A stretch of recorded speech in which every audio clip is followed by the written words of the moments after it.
नमस्कार, बहुत स्वागत है आप सभी का। आप देख रहे हैं 9 बजे की 9 बड़ी खबरें। मैं हूं आपके साथ जया मिश्रा। बुलेटिन की शुरुआत बड़ी खबर के साथ करने जा रहे हैं। 2 दिन के बिहार दौरे पर अमित शाह हैं और आज पटना में सहकारिता कार्यक्रम में अमित शाह शामिल होने वाले हैं। बड़ी खबर आपको दे रहे हैं। पटना में सहकारिता विभाग की तरफ से कार्यक्रम है जिसमें अमित शाह शामिल होंगे।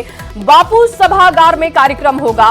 कार्यक्रम के बाद गोपालगंज रवाना होंगे। गोपालगंज में विशाल जनसभा को संबोधित करने वाले हैं अमित शाह, जिसको लेकर कई दिनों से तैयारी चल रही थी, महीने भर से तैयारी हो रही थी। और देखिए आज इंतजार खत्म हो रहा है क्योंकि गोपालगंज आज पहुंचेंगे। गोपालगंज से लौटने पर एनडीए की बैठक भी होने वाली है। सीएम आवास पर यह बैठक होगी, रणनीति पर चर्चा की जाएगी क्योंकि बिहार चुनाव को लेकर लगातार मंथन हो रहा है। और जब पहुंचे हैं अमित शाह तो एनडीए की बैठक बुलाई गई है। सीएम आवास पर यह बैठक होगी और देखना होगा कि किस तरीके की रणनीति बनाई जाती है एनडीए के इस बैठक में। मंत्री अमित शाह आज गोपालगंज में जनसभा को संबोधित करेंगे। पुलिस लाइन का ये मैदान अमित शाह की जनसभा के लिए सज-धज कर पूरी तरह से तैयार हो चुका है। यहाँ पर तकरीबन 1.5 लाख लोगों को बैठने के लिए इंतजाम किया गया है। बिहार बीजेपी के तमाम दिग्गज नेता इस वक्त गोपालगंज में कैंप किए हुए हैं और थोड़ी देर बाद अमित शाह की जनसभा भी शुरू हो जाएगी। ये पुलिस लाइन का मैदान है और पुलिस लाइन के मैदान में अमित शाह की जनसभा के लिए विशाल मंच बनाया गया है जहां पर विशाल जनसभा होगी और इस मंच को फूलों से सजाया गया है। मंच के ठीक पीछे हेलीपैड बनाए गए हैं। इस हेलीकॉप्टर से अमित शाह दोपहर के तकरीबन 1:30 बजे के आसपास गोपालगंज पहुंचेंगे और इस मंच से जनसभा को संबोधित करेंगे। गोपालगंज का ये पुलिस मैदान आज कई मायनों में खास है क्योंकि आज देश के गृह मंत्री अमित शाह यहाँ पर जनसभा को संबोधित करेंगे। साथ ही एनडीए की सारण और चंपारण की वो 45 सीटों पर विशेष नज़र है जहाँ पर एनडीए पूरी तरह से मजबूत है। अमित शाह आज इस जनसभा से न सिर्फ बिहार विधानसभा चुनाव की शंखनाद करेंगे बल्कि एनडीए के तमाम सांसद हैं, विधायक हैं और एमएलसी है, उनके साथ यहाँ बैठक भी करेंगे। तो अमित शाह की इस जनसभा को लेकर बीजेपी के कार्यकर्ताओं में काफ़ी उत्साह देखा जा रहा है। बीजेपी के तमाम जो दिग्गज नेता हैं वो आज से ही बिहार विधानसभा चुनाव की शंखनाद करेंगे। तो ऐसे में अमित शाह की गोपालगंज में होने वाली ये जनसभा कई मायनों में खास और अहम मानी जा रही है। अब देखने वाली बात होगी कि अमित शाह इस जनसभा से बिहार और पूरे देश को क्या कुछ संदेश देते हैं। लेकिन जो कार्यकर्ता हैं बीजेपी के, उनमें अमित शाह की इस जनसभा को लेकर बेहद उत्साहित हैं। गोविंद कुमार, न्यूज़ 18, गोपालगंज। और वहीं पटना पहुंचते ही कल अमित शाह ने बीजेपी नेताओं के साथ बैठक की और उन्हें बिहार में चुनाव जीतने के टिप्स दिए। साथ ही बिहार में बाढ़ की त्रासदी को लेकर बड़ी बातें कही। अगले 5 साल में बिहार को बाढ़ मुक्त करना है। बाढ़ मुक्त बिहार पीएम मोदी का विजन है। पीएम मोदी इस पर तेजी से काम कर रहे हैं। इसके साथ ही उन्होंने कहा कि अंतर्राष्ट्रीय स्तर पर पीएम काम कर रहे हैं और 5 साल के बाद कोई नहीं कहेगा कि बिहार में बाढ़ ही त्रासदी है।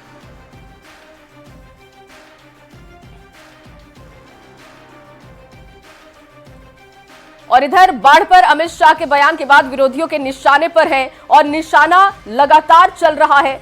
रिएक्शंस क्या हैं आपको सुनवा देते हैं। सबसे बड़ी बात, बिहार को हर हालत में बाढ़ से मुक्ति कराने की उनकी घोषणा है।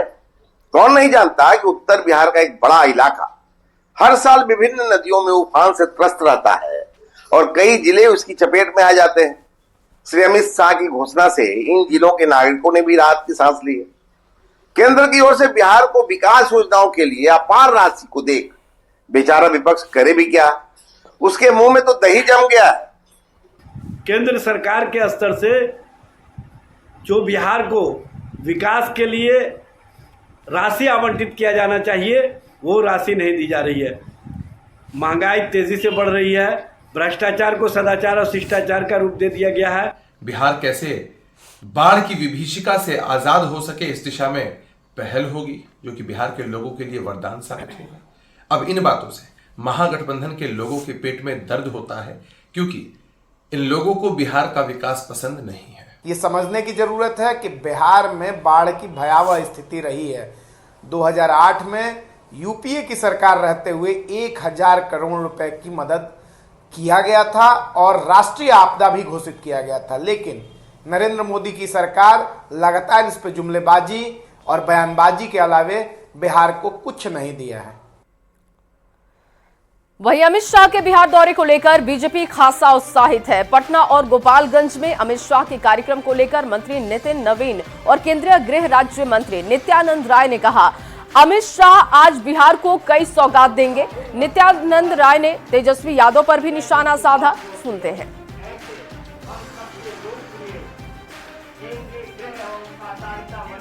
के लिए गौरवमय क्षण है जब गृह मंत्री जी बिहार दौरे पे आते हैं। निश्चित रूप से कार्यकर्ता और जनता में उत्साह बढ़ता है और अब तो एक सरकारी कार्यक्रम, शासकीय कार्यक्रम की दृष्टि से आ रहे हैं, सहकारिता विभाग की दृष्टि से और अन्य विभागों का भी उसमें समावेश है। कई योजनाओं की सौगात दे रहे हैं, तो हम सभी अपने प्रिय नेता को पाकर खुश एक उत्साह के वातावरण में है। तेजस्वी यादव ऐसा घबराया हुआ है और राघोपुर छोड़ के भागने के चक्कर में है। अगर आप कहे थे ना पहले कि अगला बार राघोपुर की जनता उसको हरा देगी, और तेजस्वी जी जो परिवारवाद और भ्रष्टाचार के प्रतीक बन चुके हैं और जिनके माता पिता के राज्य में जंगल राज स्थापित हो चुका है, और इस बिहार की जनता जंगल राज नहीं चाहती है। और बात छात्र संघ चुनाव की कर लेते हैं। पटना यूनिवर्सिटी छात्र संघ चुनाव एबीवीपी की जीत हो चुकी है। एबीवीपी की अध्यक्ष पद पर जीत हुई है। बड़ी खबर आपको दे रहे हैं, एबीवीपी की अध्यक्ष पद पर जीत हुई है। मैथिली मृणालिनी बनी है पीयूएसयू अध्यक्ष। पीयूएसयू को मिली पहली बार महिला अध्यक्ष। और उपाध्यक्ष पद की बात की जाए, निर्दलीय धीरज कुमार की जीत हुई है। संयुक्त सचिव और कोषाध्यक्ष पर एनएसयूआई की जीत हुई है। एनएसयूआई के रोहन कुमार संयुक्त सचिव बने हैं, जबकि एनएसयूआई की सौम्या श्रीवास्तव कोषाध्यक्ष चुनी गई है। निर्दलीय सलोनी राज महासचिव बनी है।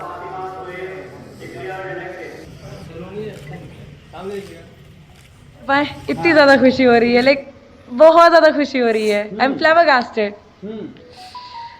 ये सपना रहा है हमारा क्या पूरे परिषद का कि अध्यक्ष पद से कोई जीते, और ये पर्सनली हमारा सपना रहा है कि इतने वर्षों में पहली बार कोई फीमेल प्रेसिडेंट बने। और इस बार हम इतने खुश हैं कि इतने सालों में पहली बार ऐसा हुआ है कि कोई महिला अध्यक्ष बन पाई है। And thank you to all my voters, thank you to all the bhaiyas, to all my juniors, my seniors who came out to vote today. I am sincerely very much obliged to you, क्योंकि अगर आपने faith नहीं दिखाया होता तो शायद ये possible नहीं हो पाता। शायद अभी हम एक्सप्रेस नहीं कर पाएंगे यहाँ पर ऑन कैमरा कि हम कितने ज़्यादा खुश हैं, नहीं तो अगर मेरा बस चलता तो भी हम कूद रहे होते। और थोड़ा सा संयमित करना पड़ता है उस पद की गरिमा को देखते हुए, but still thank you so much. और चलिए इस वक्त की बड़ी खबर आपको दे दे। शूटर अनुज कनौजिया एनकाउंटर में ढेर किया गया है। बड़ी कामयाबी ये हाथ लगी है पुलिस के। जमशेदपुर के गोविंदपुर में ये एनकाउंटर हुआ है। अनुज कनौजिया एनकाउंटर में ढेर किया गया। जमशेदपुर में ये एनकाउंटर हुआ। मुख्तार गैंग का शूटर था कनौजिया। 2.5 लाख का इनामी बदमाश था अनुज।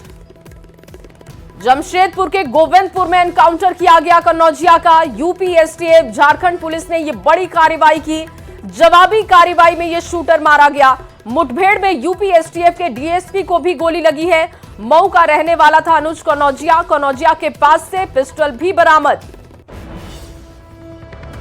तो संयुक्त कार्रवाई ये थी और कनौजिया को ढेर किया गया है। मुख्तार गैंग का यह शूटर बताया जा रहा है।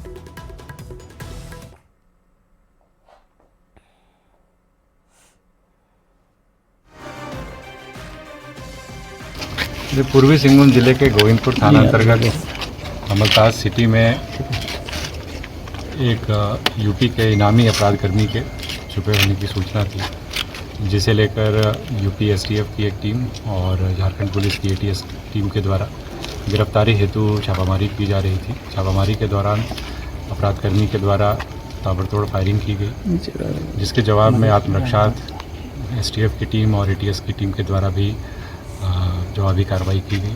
और उस जवाबी कार्रवाई में उसे भी गोली लगी और उसके बाद जब उसका चिकित्सक के द्वारा परीक्षण कराया गया तो उसकी उस दौरान मृत्यु हो गई है।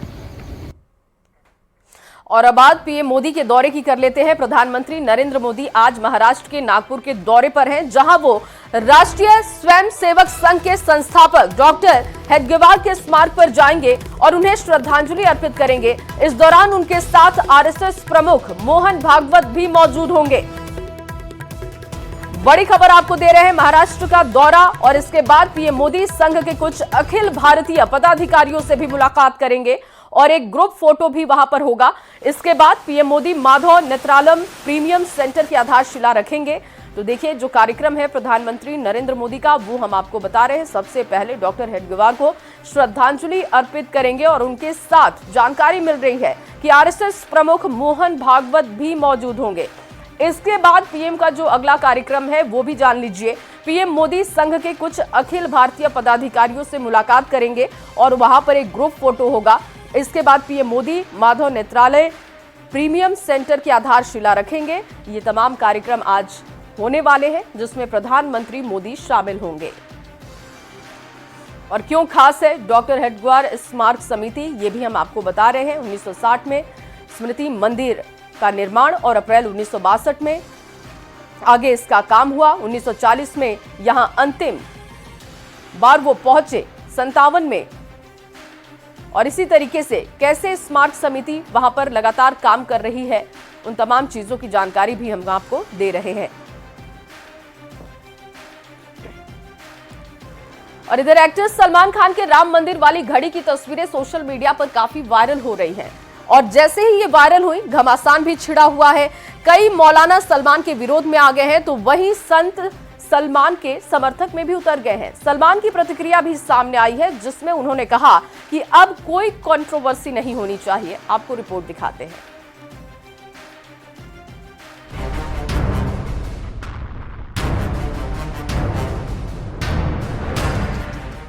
बॉलीवुड के सुपरस्टार सलमान खान ने जब से हाथ में ये घड़ी पहनी तब से घमासान छिड़ा हुआ है। सलमान खान ने अपने हाथ में अयोध्या के राम मंदिर के डिजाइन वाली घड़ी पहनी। सलमान खान ने सोशल मीडिया पर एक तस्वीर शेयर की तो कुछ मौलाना उनके पीछे पड़ गए। अब आपको बताते हैं कि इस घड़ी की खास बात क्या है। दरअसल इस घड़ी का बैंड भगवा रंग का है। घड़ी के अंदर अयोध्या का राम मंदिर नजर आएगा। उसी के नजदीक प्रभु श्री राम की धनुष के साथ एक छवि है और उसके नीचे बजरंगबली हनुमान नजर आएंगे। इस घड़ी को बनाने वाली कंपनी ने घड़ी को राम जन्मभूमि एडिशन नाम दिया और इस घड़ी को पहनने को लेकर मौलाना आपत्ति जता रहे हैं। ऑल इंडिया मुस्लिम जमात के राष्ट्रीय अध्यक्ष मौलाना शहाबुद्दीन रिजवी ने इसे लेकर विरोध जताया। उन्होंने राम मंदिर की घड़ी को इस्लाम के और शरीयत के साथ जोड़ दिया। वो इसे गलत ठहरा रहे हैं। सुनिए मौलाना शहाबुद्दीन रिजवी ने क्या कहा। कोई मुसलमान इस तरह का प्रचार करता है, मंदिर का प्रचार करता है या राम एडिशन नाम की घड़ी पहनता है वगैरह वगैरह, तो वो शरई मुजरिम है। शरीयत की नजर में वो गुनहगार है और ये नाजायज और हराम है। उनको बाज आना चाहिए और इस किए हुए गैर शरई काम पर तौबा करना चाहिए। मैं सलमान खान साहब को यही नसीहत देना चाहता हूं कि वो अपने हाथों से राम एडिशन नाम की घड़ी को उतार दें। वहीं सलमान खान अपनी आने वाली फिल्म सिकंदर की प्रमोशन में बिजी हैं। इस दौरान उनसे कंट्रोवर्सी के बारे में सवाल पूछा गया तो उन्होंने कहा कि पहले भी वो कई कंट्रोवर्सीज में रह चुके हैं, अब और नहीं। अरे नहीं चाहिए भाई हमको कोई कंट्रोवर्सी से, हमका बहुत सारे कंट्रोवर्सी से गुजर चुके हैं। हमको नहीं चाहिए कोई controversy and I don't think controversies की वजह से कोई फिल्म हिट होती है। हमने तो देखा ही है कंट्रोवर्सीज में कि फ्राइडे के रिलीज नेक्स्ट ट्यूसडे हुई है वगैरह, तो वी डोंट वांट एनी। अभी भी है टाइम भाई, ये 3-4 दिन निकल जाने दो और पिक्चर रिलीज हो जाने दो, उसके बाद भी कोई कंट्रोवर्सी चाहिए नहीं। अयोध्या के संत सलमान के साथ खड़े दिखे। उन्होंने राम मंदिर की घड़ी के बहाने मौलाना को आईना दिखाया और जो विरोध कर रहे हैं ये बहुत क्षणिक है। आने वाले समय में अब जब धरती पे रावण जैसे योद्धाओं का नहीं चला, भगवान राम अयोध्या से अकेले निकले और छोटे छोटे बानरों का एक विशाल समूह इकट्ठा किया और धरती से पापाचार को खत्म किया। ऐसे अब सनातन जागृत अवस्था में है। इन ऐसे पापियों का विनाश होगा और जिसका हृदय परिवर्तित नहीं होगा उन सबका विनाश होगा, धर्म की स्थापना होगी। अच्छी बात है, सलमान खान ने अगर ऐसा किया है रामलला सरकार की और हनुमान जी महाराज जी की घड़ी पहनी है जिस पे आकृति बनी हुई है, तो स्वागत योग्य है। और मौलाना लोग विरोध कर रहे हैं तो गलत कर रहे हैं। कल तो तुम भी हिंदू थे, बाद में तुमने धर्म परिवर्तित किया है, तो ऐसे में सम्मान करना चाहिए। सलमान खान का विवादों से गहरा नाता रहा है। हालांकि सलमान सभी धर्मों का सम्मान करते हैं, लेकिन उनकी आने वाली फिल्म से पहले घड़ी पर विवाद छिड़ा है। Bureau report, news 18। और अब आपको पटना से बड़ी खबर दे दें। इमारते शरिया के नेतृत्व को लेकर घमासान बढ़ गया है। दो गुटों में टकराव ऐसा कि दोनों ही पक्ष एक दूसरे के खिलाफ कार्रवाई कर रहे हैं और एक पक्ष ने नाजिम पद से शिबली कासमी को हटा दिया है और मौलाना सईदुर रहमान कासमी को बदल दिया गया। तो दूसरे पक्ष की बात हो तो दूसरे पक्ष ने अमेरिकी नागरिक बताकर अमीर शरीयत मौलाना फसल बली रहमानी को बदल दिया।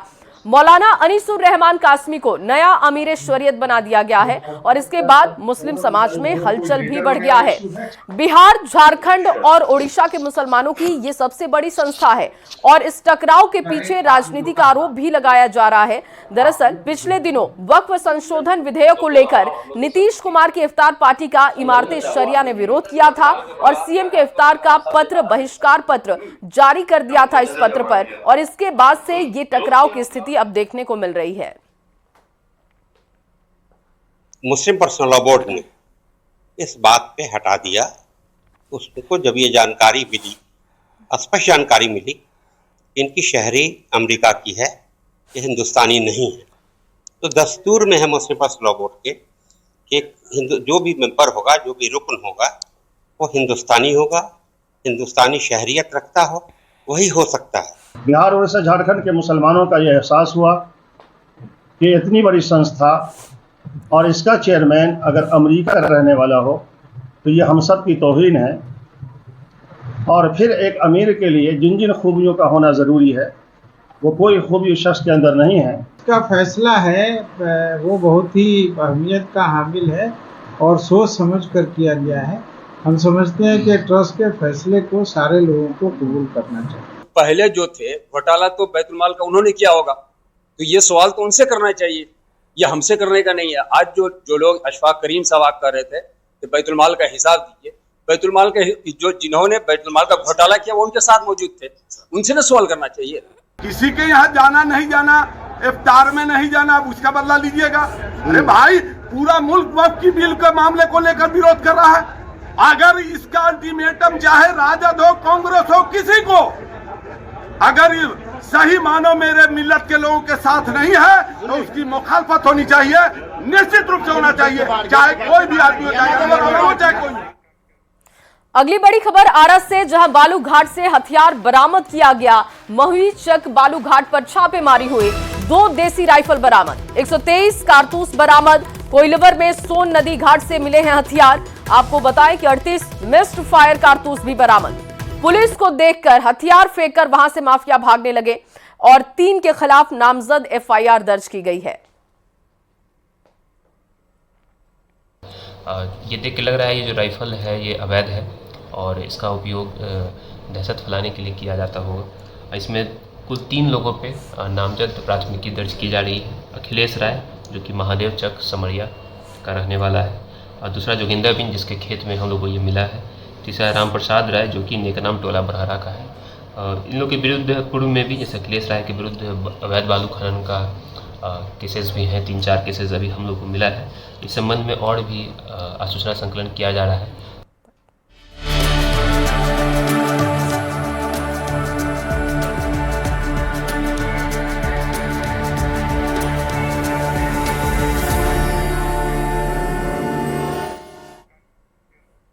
और आज चैत्र नवरात्र का पहला दिन है और श्रद्धालु आज मां शैलपुत्री की आराधना में जुटे हुए हैं। राजधानी पटना के मंदिरों में सुबह से ही श्रद्धालुओं की भीड़ है। शक्ति पीठों में एक बड़ी पट्टन देवी में श्रद्धालु मां की पूजा कर रहे हैं, आराधना करने के लिए पहुंच रहे हैं। यहां न केवल राजधानी पटना बल्कि दूर दूर से भी लोग पूजा अर्चना के लिए पहुंचते हैं। तस्वीरें आपके सामने हैं और बड़ी पट्टन देवी में चैत्र नवरात्र के पहले दिन श्रद्धालुओं की भीड़ का जायजा लिया है। न्यूज़ 18 संवाददाता संजय कुमार ने, उनकी रिपोर्ट आपको दिखाते हैं।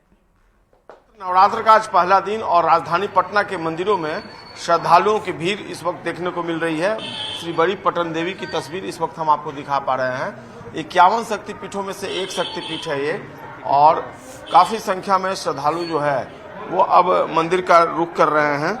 और आज मां शैलपुत्री की आराधना की जा रही है। हर वर्ष चैत्र मास के शुक्ल पक्ष की प्रतिपदा तिथि से नवरात्रि की शुरुआत होती है और नवमी तिथि को इसका समापन होता है। शैल का अर्थ है हिमालय, और पर्वतराज हिमालय यहाँ के जन्म लेने के कारण माता पार्वती को ही शैलपुत्री कहा गया है। हम कैमूर भभुआ से आए हैं। भभुआ से? हाँ। तो भभुआ से स्पेशली आए हैं आप नवरात्र में? नहीं, यहीं पे हम लोग स्टडी करते हैं। तो आज आने की खास वजह? नवरात्रि का प्रथम दिन था, तो इसीलिए सोचे कि माँ पटन देवी का आज दर्शन कर लेते हैं। तकरीबन हर साल भी आते हैं। अकेले आए हैं? आप ही अकेले आए हैं, बच्चे के साथ में आए हैं। बच्चे के साथ आते हैं। और नवरात्र के अलावा और मंदिर बगल में रहते हैं तो बराबर आने जाने लगा रहता है? हाँ। माँ से आराधना की मांगी स्तुति क्या? बस बच्चे लोग के बस आशीर्वाद दें, बस आगे बढ़े। पुनपुन से हैं। पुनपुन से? आज नवरात्र का पहला दिन है। हाँ। इसलिए स्पेशली आया? हाँ। कितने बजे निकल गए थे घर से? 1 घंटा लगता है वहाँ से आने में। 1 घंटा तो मॉर्निंग हो गया। हाँ। तो बराबर आते हैं आप चैत्र नवरात्र में यहाँ? सालों भर आते हैं? सालों भर नहीं आते हैं, कभी कभी आते हैं। श्रद्धालु जो है वो लगातार पहुंच रहे हैं मां की स्तुति के लिए, आराधना के लिए, और यही भक्ति भाव जो है राजधानी पटना के हर मंदिर में इस वक्त देखने को मिल रहा है। और ये सिलसिला आज से शुरू हुआ है। अगले 9 दिनों तक मां की इसी तरीके से आराधना और स्तुति होती रहेगी। कैमरा पर्सन सुबोध के साथ संजय कुमार, न्यूज़ 18 पटना। और अब बात मौसम की मिजाज की कर लेते हैं। देखिए, गर्मी ने इस बार सारे रिकॉर्ड तोड़ दिए हैं। तापमान लगातार बढ़ने से लोग बेहद परेशान हैं। गोपालगंज में पछुआ हवा की वजह से लू चल रही है। तापमान की बात की जाए तो अधिकतम तापमान 35 डिग्री तक पहुंच चुका है। अगले 2 दिनों में तापमान और बढ़ने की संभावना मौसम विभाग ने जाहिर की है। गोपालगंज में गर्मी इस बार रिकॉर्ड तोड़ने वाली है, क्योंकि आज तापमान जो है वो बढ़कर 35 डिग्री तक पहुंच गया है और अगले 24 घंटे में यानी कि कल ये तापमान 37 डिग्री तक पहुंच जाएगा।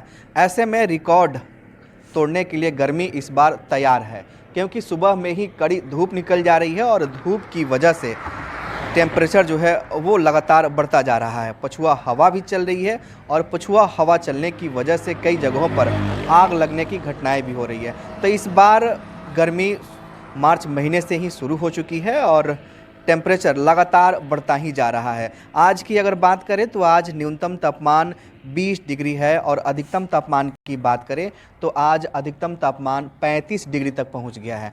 ऐसे में गर्मी की वजह से लोग परेशान हैं, खासकर जो बुजुर्ग और बच्चे हैं वो इस मौसम में बीमार हो रहे हैं। हालांकि पछुआ हवा चल रही है, इस वजह से सुबह में मौसम में थोड़ी नमी बनी हुई है।